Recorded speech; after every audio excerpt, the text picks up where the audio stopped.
Hello दोस्तों, एक बार फिर से आप सभी का आपके अपने यूट्यूब चैनल पर स्वागत है। मैं ऋषभ सिंह और आप सब देख रहे हैं हमारा यूट्यूब चैनल ऋषि यस क्लासेस। हमने अपने पिछले लेक्चर में बात किया था कि डाइपोल मूवमेंट क्या होता है और मेरे तबीयत में कुछ थोड़ी खराबी होने की वजह से मैंने लैटिस एनर्जी पर भी थोड़ा बहुत ही बात किया था। उसके बाद मैंने बताया था कि आप सबको मैं अगले लेक्चर में समझा दूंगा कि लैटिस एनर्जी क्या होता है और बॉर्न हैबर साइकिल क्या होता है। इनके बारे में हम बात करेंगे। तो हमारे पिछले वीडियो पर कुछ कमेंट्स आए थे, जिनमें से एक कमेंट मैंने देखा तो उसमें लिखा हुआ था कि sir long answer type questions भी बताइए। तो देखो, ये जो बॉर्न हैबर साइकिल है यह एक लॉन्ग आंसर टाइप का क्वेश्चन ही है और इसमें जब भी पूछेगा तो वो लैटिस एनर्जी के साथ ही पूछेगा कि लैटिस एनर्जी बताओ, what is lattice energy and define born Haber cycle with one example. तो इन चीज़ों के बारे में इस वीडियो में हम डिस्कस करने वाले हैं। ये हमारे इस वीडियो का टॉपिक है। तो अगर आप सब इस चैनल पर पहली बार आए हैं तो नीचे दिए हुए रेड बटन पर क्लिक करके सब्सक्राइब कीजिए और बेल आइकन को ऑल पर सेलेक्ट कीजिए, जिससे हमारे अगले वीडियोज़ के नोटिफिकेशन आपके पास सबसे पहले पहुँचे। तो इस वीडियो में अब आगे बढ़ने से पहले मैं कुछ चीज़ें और भी बता देना चाहता हूं। अगर आप सब इन चीज़ों के पीडीएफ चाहते हैं या फिर किसी भी तरह के पीडीएफ अगर चाहते हैं तो आप लिंक डिस्क्रिप्शन में मिल जाएगा, वहां से आप हमारे टेलीग्राम ग्रुप को ज्वाइन कर लीजिए। वहां पर हम सभी तरह के पीडीएफ को प्रोवाइड करते हैं। अब यहाँ पर ध्यान से सुनना। देखो, इस वीडियो में हम सबसे पहले बात करने वाले हैं कि लैटिस एनर्जी क्या होता है। लैटिस एनर्जी जब हम एक बार समझ लेते हैं, पहले वैसे तो मैंने थोड़ा जो कॉन्सेप्ट है वो मैंने पहले ही समझा दिया था, लेकिन अब यहाँ पर हम फिर से लैटिस एनर्जी को पूरा समझ लेते हैं। उसके बाद हम पढ़ेंगे कि बॉर्न हैबर साइकिल क्या होता है, ठीक है। और ये जो टॉपिक्स हैं ये हमारे molecular polarity and weak chemical forces unit first के टॉपिक्स हैं, ठीक है। तो अगर ये जो हम वीडियोज बना रहे हैं अगर ये सभी पढ़ लेते हैं आप सभी लोग, तो ये इम्पोर्टेंट क्वेश्चंस का एक सीरीज मैं चला रहा हूँ, क्योंकि मैंने सिलेबस तो प्रीमियम कोर्स और यूट्यूब पर जितने भी प्लेलिस्ट मैंने बनाया था इन सभी की मदद से मैंने कंप्लीट कर दिया था। इस वजह से मैंने अब केवल इंपॉर्टेंट टॉपिक्स को लेकर आना शुरू कर दिया है। तो अब चलो समझते हैं कि लैटिस एनर्जी क्या होता है, ठीक है। तो लैटिस एनर्जी को समझने के लिए बहुत ही आसानी से समझा देता हूँ, ध्यान से देखना, ठीक है। और थोड़ी एक्सटर्नल आवाज़ आप लोगों को सुनाई दे रही होगी, पंखे चलने की आवाज़, तो वो मेरा ब्लोअर चल रहा है क्योंकि ठंडक का मौसम है ना, तो इस वजह से। और मेरा तबीयत भी सही नहीं है, फिर भी पिछले दिन से बेहतर है, इस वजह से मैं इस वीडियो को भी रिकॉर्ड कर रहा हूँ, ठीक है। तो चलो ध्यान से देखो, लैटिस एनर्जी क्या होता है। अगर कोई एक एटम है ए, जैसा मैंने पिछले वीडियो में भी इसका जो कॉन्सेप्ट समझाया था वैसे ही मैं इसको फिर से रिपीट कर रहा हूँ, ठीक है। तो कॉन्सेप्ट समझाने के लिए बस केवल रिपीट कर रहा हूँ। मान लो इस पर प्लस चार्ज है और यह फ्री गैसियस स्टेट में है। फ्री गैसियस स्टेट में कहने का मतलब ये है कि मान लो ये है एयर, ठीक है। तो इसी एयर में फ्री गैसियस स्टेट में ए है कोई एक एटम, ठीक है। और मान लो कि यहाँ पर कोई बी भी एटम है जिस पर है माइनस चार्ज, ठीक है। अब क्या होता है, इन दोनों के बीच में एक बॉन्ड बनता है, ठीक है। कोई भी दो फ्री गैसियस एटम्स हो प्लस ए और माइनस बी, तो ये जब दोनों एक दूसरे के करीब आएंगे, एक दूसरे के करीब आएंगे, पहले तो ये दूर दूर रहेंगे क्योंकि ये गैसियस स्टेट में है और वो भी फ्री है, किसी भी तरह से मोशन कर सकते हैं। तो जब ये एक दूसरे के करीब आएंगे तो ये एक दूसरे से बॉन्ड बनाएंगे। क्यों बॉन्ड बनाएंगे? क्योंकि इन पर है एक प्लस चार्ज और इन पर है एक माइनस चार्ज। तो ये कैसा कंपाउंड बनाएंगे? ये आयनिक कंपाउंड बनाएंगे। तो जब ये आयनिक कंपाउंड बनाते हैं ए प्लस और बी माइनस, तो इस सिचुएशन में ए प्लस और बी माइनस, तो इस सिचुएशन में यह जो बना आयनिक कंपाउंड है इसकी जो मात्रा होनी चाहिए वो 1 मोल अगर है तो इस सिचुएशन में कुछ एनर्जी निकलती है, और यही जो एनर्जी निकलती है उसी को ही हम कहते हैं लैटिस एनर्जी। ये मैं ऑलरेडी समझा चुका हूँ, ठीक है। यहाँ तक बात समझ में आ गई कि लैटिस एनर्जी किसे कहते हैं। तो लैटिस एनर्जी वही एनर्जी होती है जब दो जब कोई भी कंपाउंड, कोई भी आयनिक कंपाउंड एक मोल मात्रा में फॉर्म होता है तो वहाँ से जो एनर्जी निकली होती है, ऐसे ऐसे एनर्जी निकलती है, तो यह जब A+ और B- बनता है तो इससे जो एनर्जी ऐसे ऐसे निकलती है उसी एनर्जी को ही हम कहते हैं लैटिस एनर्जी। ठीक है, यहाँ तक बात समझ आ गई कि लैटिस एनर्जी क्या कहलाती है। तो अब चलो आगे बढ़ते हैं। ये आप लोगों के सामने डिफिनीशन भी लिखा हुआ है। ठीक है, अब आगे कॉन्सेप्ट समझ लेते हैं, जिससे अगर जब पूछेगा लैटिस एनर्जी किसे कहते हैं तो हम क्या क्या चीज़ें उसके बारे में लिखेंगे, यह भी समझ लेते हैं। और ध्यान से देखो, और भी चीज़ें मैं समझा देता हूँ, समझने वाली चीज़ें हैं ये सभी चीज़ें।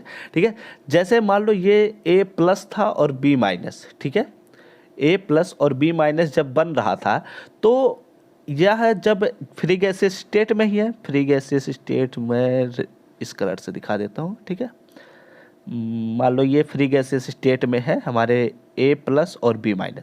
ठीक है, अब ये बन चुके हैं क्या, एक कंपाउंड बना चुके हैं, आयनिक कंपाउंड। लेकिन ये क्या हो सकते हैं, ये टूट भी तो सकते हैं। मान लो ये जो बॉन्ड बना था इनके बीच में, इस बॉन्ड को मैं ब्रेक कर दिया। ठीक है, बॉन्ड फिशन का कॉन्सेप्ट मैं समझाया हूँ ना, तो मान लो मैंने ब्रेक कर दिया, तो यहाँ से क्या होगा, इस सिचुएशन में जो A होगा वो अलग हो जाएगा, B जो होगा वो भी अलग हो जाएगा, और ये फिर से अपने पुराने स्टेट में, फ्री गैसेस स्टेट में हो जाएंगे। ये बात तो समझ में आ रही होगी कि फ्री गैसेस स्टेट में हो गए। अब इस सिचुएशन में ये फ्री हो चुके हैं, यानी कि ये फ्री होकर एक आयन बना रहे हैं। तो इस सिचुएशन में यहाँ पर जो इस बॉन्ड को तोड़ने में हमें एनर्जी खर्च करना पड़ा है, इस बॉन्ड को तोड़ने में जो एनर्जी खर्च करना पड़ा है इसी बॉन्ड को, वही एनर्जी यहाँ पर लैटिस एनर्जी कहलाती है। यानी कि जब कोई कंपाउंड 1 मोल फॉर्म होता है तो उससे एनर्जी जो निकलती है उसे लैटिस एनर्जी कहते हैं। लेकिन उसी 1 मोल कंपाउंड के ब्रेक करने में जो एनर्जी लगती है उसे भी हम लैटिस एनर्जी कहते हैं। ठीक है, यानी कि ये एक इरिवर्सिबल टाइप का समझ सकते हैं,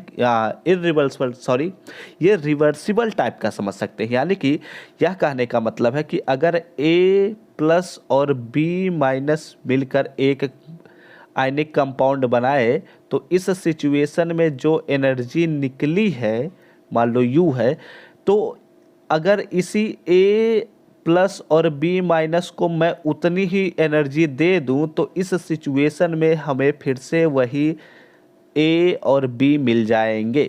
ठीक है, यहाँ तक बात समझ में आई, वही हमें A और B मिल जाएंगे। ठीक है, यही कहने का मतलब है। तो यहाँ पर वही चीज़ मैंने लिख दिया भी है कि किसी कंपाउंड के लिए लैटिस एनर्जी की वैल्यू, किसी कंपाउंड के लिए लैटिस एनर्जी की वैल्यू जितनी अधिक होती है, ठीक है, यहाँ भी एक नया पॉइंट है आप सबके लिए, किसी भी कंपाउंड के लिए लैटिस एनर्जी की वैल्यू जितनी अधिक होती है वह कंपाउंड उतना ही ज़्यादा स्टेबल होता है। ये बात ध्यान में रखना।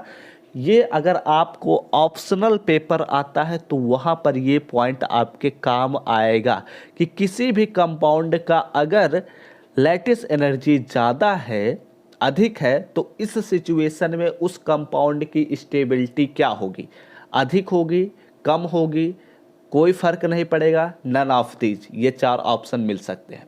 तो आपको क्या टिक करना है कि सबसे ज़्यादा अधिक होगी। ठीक है, यानी कि जितना ज़्यादा स्टेबिलिटी, यानी कि जितना ज़्यादा लैटिस एनर्जी की वैल्यू अधिक होगी उतना ही ज़्यादा उसकी स्टेबिलिटी बढ़ेगी। ठीक है, यहाँ तक बात समझ में आ गई, आगे बढ़े। अब देखो जो मैंने रिएक्शन आप लोगों को समझाया वही रिएक्शन यहाँ पर लिखा हुआ है। M+ कोई गैसियस स्टेट में एक एटम है, या फिर कह सकते हैं गैसियस स्टेट में फ्री गैसियस आयन है, और एक X- है, यह भी फ्री गैसियस आयन है। ये एक दूसरे से रिएक्शन किए, यहाँ पर एक आयनिक कंपाउंड बनाए और कुछ एनर्जी निकली, और उसी एनर्जी को हमने नाम दे दिया कि लैटिस एनर्जी है, और यह कंपाउंड जो है वह है आयनिक कंपाउंड। ठीक है, यहाँ तक बात समझ में आई। फिर से उसी चीज़ को मैंने रिपीट कर दिया। रिपीट मतलब क्या, रिवर्सिबल प्रोसेस। एक आयनिक कंपाउंड है, उसको मैंने कुछ एनर्जी दिया, इस सिचुएशन में वह फिर से अपने फ्री गैसियस आयन में टूट गए, और इस सिचुएशन में जो एनर्जी लगी है, यहाँ पर एनर्जी निकली है, यानी कि ये जो एनर्जी निकल रही है यानी कि यहाँ हम यह कह सकते हैं जो ये एनर्जी निकल रही है उसको ऐसे बाहर की तरफ दिखा सकते हैं, और यहाँ पर जो एनर्जी लग रही है वो ऐसे दिखा सकते हैं। ठीक है, यहाँ तक बात समझ आए कि लेटेस्ट एनर्जी किसे कहते हैं, और आगे समझो अब। ठीक है, यहाँ पर एक लास्ट स्टेटमेंट ये कहता है कि here the value of U is same but the opposite in sign. ठीक है, मतलब यही कह रहा है कि जो यहाँ u का वैल्यू है यह दोनों जगहों पर सेम है, लेकिन जो साइन है इनका ये अपोजिट है। मतलब अगर यहाँ पर प्लस है तो यहाँ पर माइनस है। ठीक है, और अगर यहाँ पर माइनस है तो यहाँ पर हो जाएगा प्लस। ठीक है, लेकिन एक ही सिचुएशन बनता है, और वो भी यही सिचुएशन है कि यहाँ पर रहेगा प्लस और यहाँ पर रहेगा माइनस। ठीक है, क्लियर। लेटेस्ट एनर्जी किसे कहते हैं, आई होप आप सबको क्लियर होगा। और ये जो नोट्स है आप लोग नोट कर लीजिए, अदरवाइज आपको टेलीग्राम पर तो प्रोवाइड कर दिया जाएगा। ठीक है, अब चलो समझते हैं बॉर्न हैबर्ट साइकिल। ठीक है, तो बॉर्न हैबर्ट साइकिल और लेटेस्ट एनर्जी का कॉन्सेप्ट एक ही होता है, ये बात आप लोग ध्यान में रखिएगा। बॉर्न हैबर्ट साइकिल क्या करता है, ध्यान से मेरी बात को सुनना, कि किसी भी, मान लो यह ए एटम था और यह बी एटम था। ठीक है, और ये मान लो ये प्लस था और ये माइनस था इस पर चार्ज, तो ये कई स्टेप से प्रोसेस करते हुए, कई स्टेप में लेकर चलते हुए जाकर एक स्टेप में ऐसे बहुत सारे स्टेप्स, ऐसे ऐसे कंपाउंड बनते चलेंगे। ठीक है, और यहाँ पर ऐसे एक कंपाउंड मान लो, फिर उसके बाद जाकर एक फाइनल कंपाउंड बनेगा। मान लो कि यहाँ पर A प्लस और B माइनस बना। ठीक है, तो इस सिचुएशन में जितना कैलकुलेशन आप लोगों ने किया वही कैलकुलेशन इससे सीधे हम डायरेक्ट भी कर सकते हैं, और यही हमारा बॉर्न हैबर्ट साइकिल का एक कॉन्सेप्ट है। क्यों? क्योंकि यहाँ पर अगर देखा जाए तो यह एक साइकिल का निर्माण कर रहा है, यानी कि एक ऐसे प्रोसेस को जिसमें आप ऐसे चलते चलिए आप फिर से उसी स्टेट में आते रहेंगे, ऐसे चलते रहिए आप उसी स्टेट में पहुँचते रहेंगे। ठीक है, तो इसी वजह से इसको हम बॉर्न हैबर्ट साइकिल का इसी वजह से इसको हम बॉर्न हैबर्ट साइकिल कहते हैं, क्योंकि यह एक साइकिल का स्ट्रक्चर का निर्माण करता है, मतलब एक सर्कुलर ऐसे चलता रहता है। ठीक है, तो यह एक सर्कुलर टाइप का है, इसी वजह से इसको हम साइकिल कहते हैं, और यह बॉर्न हैबर ने दिया था, इस वजह से इसको हम बॉर्न हैबर्ट साइकिल कहते हैं। यहाँ तक बात समझ में आई। मतलब कि बॉर्न हैबर्ट साइकिल का कॉन्सेप्ट लैटिस एनर्जी से जुड़ा है, और लैटिस एनर्जी का कॉन्सेप्ट आयनिक कंपाउंड से जुड़ा है। यानी कि टोटल मिला जुला कि यह कह सका जाता है कि बॉर्न हैबर्ट साइकिल का कॉन्सेप्ट आयनिक कंपाउंड के कॉन्सेप्ट से जुड़ा हुआ है। ठीक है, यहाँ तक बात समझ में आई। आगे बात करें, चलो आगे समझते हैं, ध्यान से देखो तो। ठीक है, अब बॉर्न हैबर्ट साइकिल क्या कहता है, इनमें स्टेटमेंट भी तो जरूरी है, आप कॉन्सेप्ट समझ सकते हैं, लेकिन जब आपको एग्जाम में लिखना रहेगा, अगर आपका रिटन एग्जाम हो रहा है तो आपको एग्जाम में लिखना रहेगा, लेकिन अगर ऑप्शनल मतलब वो ऑब्जेक्टिव टाइप का क्वेश्चन हो रहा है तो आपको तो टिक करना रहेगा ना। तो बॉर्न हैबर्ट साइकिल का जो कॉन्सेप्ट है वो आप लोग ध्यान में रखिएगा कि आयनिक कंपाउंड से है, क्योंकि ये एग्जाम में पूछा जा सकता है जब आप ऑप्शनल क्वेश्चंस को कर रहे होंगे, यानी कि जब ऑब्जेक्टिव क्वेश्चन को MCQ टाइप के क्वेश्चन को कर रहे होंगे। ठीक है, तो ये बातें आप लोग ध्यान में रखिएगा। अब आगे बात करते हैं, ध्यान से देखो ध्यान से देखो, ये स्टेबल आयनिक कंपाउंड बनाने में, ठीक है, किसी भी आयनिक कंपाउंड को स्टेबल बनाने में एनर्जी रिलीज होती है। ठीक है, यानी कि जो एनर्जी निकल रही है उसी को तो ही हम लेटेस्ट एनर्जी कह रहे हैं जब आयनिक कंपाउंड बन रहा है। तो ध्यान से देखो, मैं फिर से रिपीट कर देता हूँ। ठीक है, स्टेबल आयनिक बॉन्ड बनाने में एनर्जी रिलीज होती है तथा इस एनर्जी चेंज का बॉर्न हैबर्ट साइकिल द्वारा रिप्रेजेंट करते हैं। ठीक है, मतलब बॉर्न हैबर्ट साइकिल द्वारा हम इस एनर्जी बदलाव को रिप्रेजेंट करते हैं, और यह नियम हेस के नियम पर ही आधारित है। हेस का नियम हम लोग इंटर में पढ़े हुए हैं, तो वही नियम यहाँ पर अप्लाई किया जाता है, और उसी नियम की मदद से ही हम बॉर्न हैबर्ट साइकिल का कॉन्सेप्ट क्लियर करते हैं। ठीक है, तो आगे बात करते हैं। अब यहाँ पर यह कहने का मतलब है कि इस साइकिल की सहायता से, यानी कि बॉर्न हैबर्ट साइकिल की सहायता से हम क्या करते हैं कि किसी भी आयनिक बॉन्ड के बनने में भिन्न स्टेप्स में होने वाले एनर्जी के एक्सचेंज के बीच एक रिलेशन स्थापित करते हैं। अभी ये सभी चीज़ें जो मैं बोल रहा हूँ इन चीज़ों को बहुत ही बारीकी से आगे समझाने वाला हूँ, या फिर चलो मैं समझा ही देता हूँ, ठीक है। तो चलो मैं समझाता हूँ। देखो यहाँ पर ये कह रहा है कि सॉरी, यहाँ पर ये बात कह रहा है कि अगर मान लो ये जो पहला स्टेप है, ठीक है, ये जो है दोनों कंपाउंड्स, ये Na और Cl, ठीक है। तो यहाँ पर जब यह पहला स्टेप बना तो ये एक स्टेप में कुछ एनर्जी बदला हुआ, दूसरा स्टेप यहाँ पर बना तो यहाँ पर कुछ एनर्जी बदला हुआ, तीसरा स्टेप यहाँ पर बना तो यहाँ पर भी कुछ एनर्जी बदला होगा, और चौथा स्टेप यहाँ पर बना, कुछ एनर्जी बदला होगा, ठीक है। और इसके बाद यहाँ से अगर यहाँ पर हम सीधे स्टेप में आ रहे हैं तो यहाँ पर भी कुछ एनर्जी का बदलाव होगा। तो इन्हीं बदलाव में जो यहाँ पर एनर्जी के ये बदलाव हो रहे हैं, इनके बीच एक हम जब रिलेशन को स्थापित कर देते हैं तो इस प्रकार के रिलेशन को ही हम बॉर्न-हैबर साइकिल से रिप्रेजेंट करते हैं, ठीक है। यहाँ तक बात समझ में आ गई, आगे बात करते हैं अब, ठीक है। और ये सभी चीज़ें मैं बहुत पहले ही पूरा डिटेल में डिस्कस कर लिया हूँ, तो यहाँ पर मैं ज़्यादा समय बर्बाद भी नहीं कर रहा हूँ इन चीज़ों में, ठीक है। क्योंकि अगर जो लोग पढ़े हैं वो तो जानते ही हैं, जो लोग नहीं पढ़े हैं वो लोग पढ़ लीजिए, ठीक है। और अगर आप लोग अब इस समय पढ़ रहे हैं तो इसका मतलब है आप लोगों के पास समय थोड़ा कम है, इसी वजह से कोशिश करिए कम समय में याद भी करने का है, क्योंकि अगर याद नहीं करेंगे तो काम चलेगा नहीं, और कॉन्सेप्ट यहीं से क्लियर कर लीजिए, ठीक है। और क्या लिखा हुआ कि तथा इनसे बॉन्ड के बनने में जो टोटल रिलीज एनर्जी को ज्ञात किया जाता है, यह एनर्जी हीट ऑफ फॉर्मेशन कहलाती है। हीट ऑफ फॉर्मेशन मतलब क्या कहता है, ठीक है, कि जब कोई भी मॉलिक्यूल, जब कोई भी, यहाँ पर ध्यान से देखो, फिर से मैं समझा देता हूँ, ठीक है। अब समझ लेते हैं कि हीट ऑफ फॉर्मेशन क्या होता है, ठीक है। तो पहले मैं इसी लाइन को फिर से रिपीट कर देता हूँ। इस साइकिल की सहायता से किसी भी आयनिक बॉन्ड के बनने में, यानी कि आयनिक बॉन्ड के बनने में विभिन्न स्टेप्स में होने वाले एनर्जी के एक्सचेंज के बीच जब हम रिलेशन एक स्थापित कर सकते हैं बॉर्न-हैबर साइकिल की सहायता से, तथा इनसे बॉन्ड के बनने में टोटल रिलीज एनर्जी को ज्ञात किया जाता है, और यही total release energy heat of formation कहलाती है। यही इसका कॉन्सेप्ट है। अब समझो कि हीट ऑफ फॉर्मेशन बेसिकली क्या कहता है, तो ध्यान से देखो, मैंने एग्जाम्पल के तौर पर ही इसीलिए मैंने यहाँ पर लिखा भी हुआ है, ठीक है।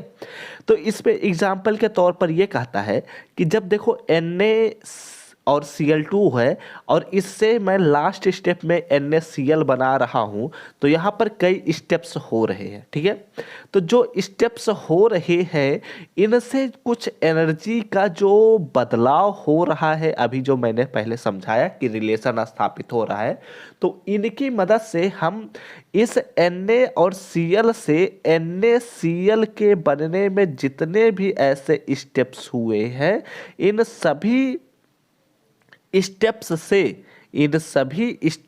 से जो एनर्जी का फॉर्मेशन हो रहा है, यानी कि हीट ऑफ फॉर्मेशन का कॉन्सेप्ट यही कहता है कि जो एनर्जी निकल रही है या एनर्जी लग रही है उसी को ही हम हीट ऑफ फॉर्मेशन कहते हैं, यानी कि उसके बनने में ऊर्जा जो लग रही है उसी को ही हम हीट ऑफ फॉर्मेशन कहते हैं, ठीक है।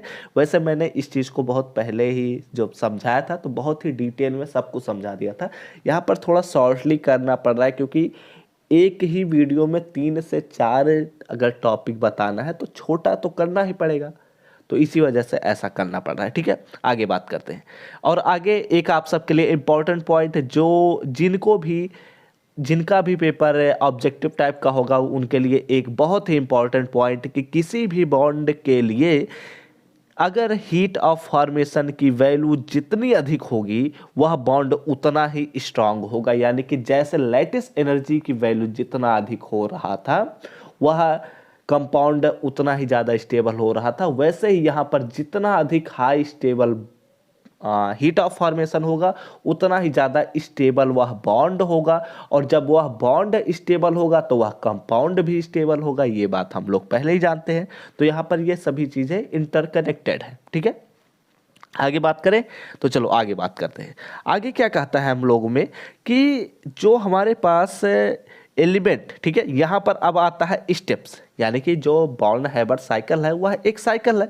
पहले यहाँ से शुरू होता है, यहाँ पर जाता है, यहाँ पर, यहाँ पर, यहाँ पर, फिर ऐसे ऐसे होते हुए उसी सेम पोजीशन को फिर से रिपीट करता है, ठीक है। तो यह एक साइकिल है। तो इस साइकिल में एक एक करके एक एक स्टेप्स होते हैं। तो चलो अब हम बात करते हैं अपने पहले स्टेप पर।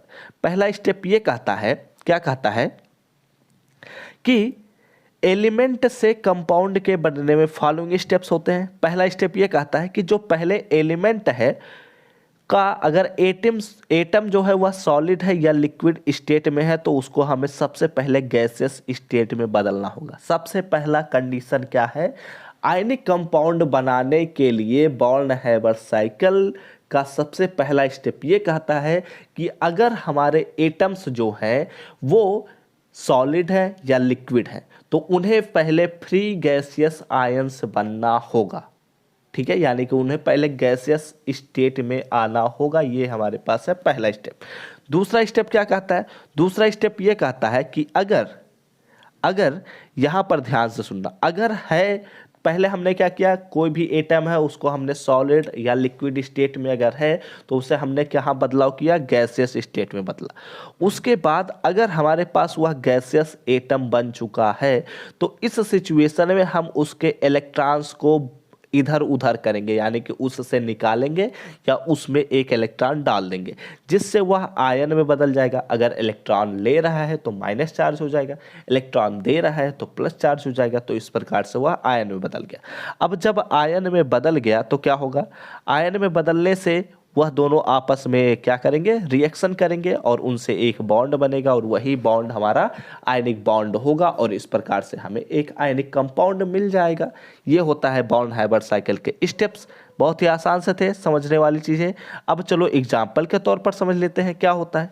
तो एग्जाम्पल के तौर पर कहने का मतलब ये है कि एग्जाम्पल के लिए बहुत ही ज़्यादा जो फेमस एग्जाम्पल है वह यही है NaCl, ठीक है। और जब भी एग्जाम में पूछा जाता है तो NaCl को ही उठाकर पूछा भी जाता है, तो इसी वजह से मैं NaCl को भी लिया हूँ, ठीक है। तो सॉलिड, यहाँ पर स्टेटमेंट को मैं पढ़ देता हूँ, एग्जाम्पल के स्टेटमेंट को। सॉलिड NaCl2 गैस के सॉलिड NaCl में परिवर्तन को बॉर्न हैबर साइकिल द्वारा फॉलोइंग टाइप से रिप्रेजेंट करते हैं, ठीक है। तो कैसे कैसे रिप्रेजेंट करते हैं, सबसे पहले हमने देखा कि Na जो है वह सॉलिड स्टेट में है। कैसे पता सॉलिड स्टेट में है, देखो यहाँ पर मैंने S लिखा हुआ है, ठीक है, इस वजह से यह क्या है, सॉलिड स्टेट में है, ठीक है। और आगे बात करते हैं, जो हमारे पास Cl2 है वह क्या है, गैसेस स्टेट में है। क्यों गैसेस स्टेट में है, क्योंकि यहाँ पर मैंने G लिखा हुआ है, ठीक है। तो इस प्रकार से यह गैसेस स्टेट में है। और यहाँ पर जो Cl2 है वह क्या, उसका जो मात्रा है वह है हाफ, ठीक है। हाफ मतलब क्या, उसकी मात्रा मैंने आधा लिया हुआ है। तो यहाँ पर Cl2 जो है वह आधा है, सोडियम जो है वह पूरा है, लेकिन सोडियम जो है वह सॉलिड स्टेट में है और Cl2 जो है वह गैसियस स्टेट में है। ये बात ध्यान में रखिएगा। उसके बाद क्या होता है, उसके बाद ये होता है कि हम सबसे पहले इस पहले स्टेप में क्या करेंगे, सबसे पहले स्टेप में ये करेंगे कि जो हमारे पास Na है उसको हम क्या करेंगे, Na को हम सबसे पहले किस में बदलेंगे, उसको हम बदलेंगे गैसियस स्टेट में। क्यों, क्योंकि यह सॉलिड स्टेट में है और सॉलिड स्टेट में जब कोई भी एटम होता है और उसे जब हम गैसियस स्टेट में बदलते हैं तो इस सिचुएशन में हमें कुछ एनर्जी देनी पड़ती है, ठीक है। तो इस सिचुएशन में जब हम एनर्जी देते हैं तो वहाँ पर जो एनर्जी लगती है उसे हम कहते हैं हीट ऑफ सब्लिमेशन, यानी कि ऊर्ध्वापातन की ऊर्जा। ये बात आप लोगों को पता होनी चाहिए, ठीक है, क्योंकि हम लोग पहले भी तो पढ़ चुके हैं। जैसे हम उस समय एग्जाम, मतलब हम लोग, मैंने नहीं पढ़ाया आप सबको, लेकिन हम शायद 9th या 10th में हम लोगों ने पढ़ लिया था कि ऊर्ध्वापातन एनर्जी क्या होता है, यानी कि ऊर्ध्वापातन ऊर्जा क्या होता है। तो वही चीज़ यहाँ पर है, ठीक है। तो सोडियम सॉलिड स्टेट में था तो गैसेस स्टेट में हम लोगों ने बदल लिया। उसके बाद क्या किया हम लोगों ने कि जो Cl2 का है, जो Cl2 हमारे पास है यहाँ पर गैसेस स्टेट में, इस Cl2 को हम तोड़ दे रहे हैं। यह कंपाउंड के रूप में स्थित है, मतलब मॉलिक्यूल के रूप में स्थित है, इसको हम एटम में बदल रहे हैं। Cl2 जो है वह मॉलिक्यूल है, क्योंकि दो एटम्स एक दूसरे से मिलकर बने हुए। इसको अब हम क्या करेंगे, ब्रेक करेंगे। तो यहाँ पर जब हम ब्रेक करेंगे Cl2 को, तो यहाँ पर हमारे पास एक Cl बन जाएगा, वह भी गैसेस स्टेट में ही रहेगा। और इस प्रकार से जब यहाँ पर ऐसा हो रहा है तो उसके बाद आयोनाइजेशन एनर्जी को लगाते हुए इस सोडियम से एक इलेक्ट्रॉन को निकाल दे रहे हैं और उससे कुछ एनर्जी रिलीज होगी। ये बात हम लोग पहले ही जानते हैं। तो उसे हम कहते हैं आयोनाइजेशन एनर्जी, और इसे हम कहते हैं, तो यहाँ पर Na+ बन चुका।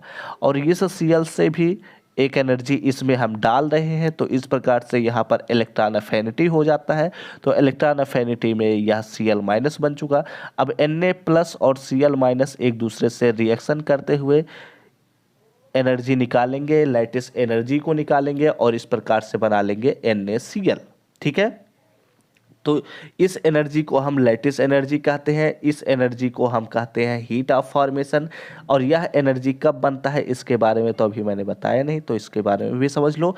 यह तब बनता है जब सोडियम और Cl2 गैसेस स्टेट में सीधे इस कंपाउंड को बना दिया जाए।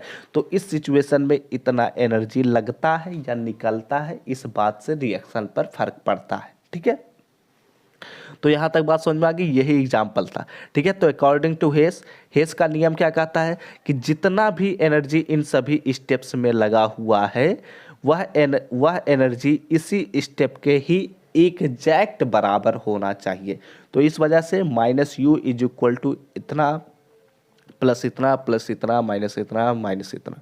ठीक है, और यहाँ पर मैंने डिफाइन कर दिया कि कौन कौन सी एनर्जी कहाँ कहाँ पर क्या क्या लगी हुई थी। तो यहाँ पर मैं फिर से रिपीट कर देता हूँ। U जो है वह हीट ऑफ फॉर्मेशन है NaCl के लिए। Hs जो है हीट ऑफ सब्लिमेशन है।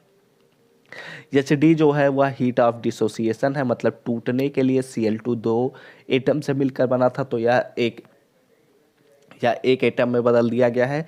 और यहाँ पर ionisation energy, electron affinity, lattice energy. ठीक है, और यहाँ पर आगे बात कर लेते हैं और इस वीडियो को यहीं ख़त्म करते हैं, क्योंकि मेरा फिर से गला थोड़ा डिस्टर्ब ही है अभी, क्योंकि इतना मैं अच्छा भी नहीं हो पाया हूँ। ठीक है, जहाँ U जो है NaCl के बनने में Na तथा Cl की एनर्जी में होने वाले कमी को रिप्रेजेंट करता है।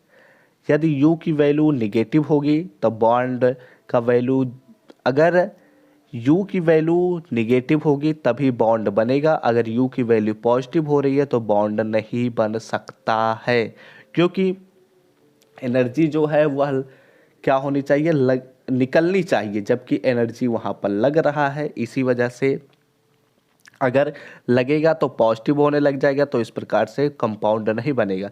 और एनर्जी अगर नहीं लग रहा है, वहाँ से निकल रहा है, तो इस सिचुएशन में बॉन्ड बनेगा। ठीक है, यहाँ तक बात समझ में आ गई। आगे बात करते हैं।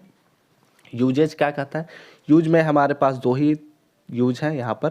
एटम की electron affinity, lattice energy, ionisation energy को हम ज्ञात कर सकते हैं। कंपाउंड की स्टेबिलिटी को भी व्याख्या करता है बॉर्न हैबर साइकिल। ये सभी इसके यूजेज हैं। ठीक है, तो इस वीडियो को यही ख़त्म करते हैं क्योंकि मेरा गला तो अब शायद फिर से जवाब दे रहा है, क्योंकि मैं काफ़ी समय से बोल भी रहा हूँ। इस वीडियो को बनाने में भी मुझे काफ़ी समय लग गया, क्योंकि मेरा गला ख़राब हुआ था एक बार बीच में बनाते समय।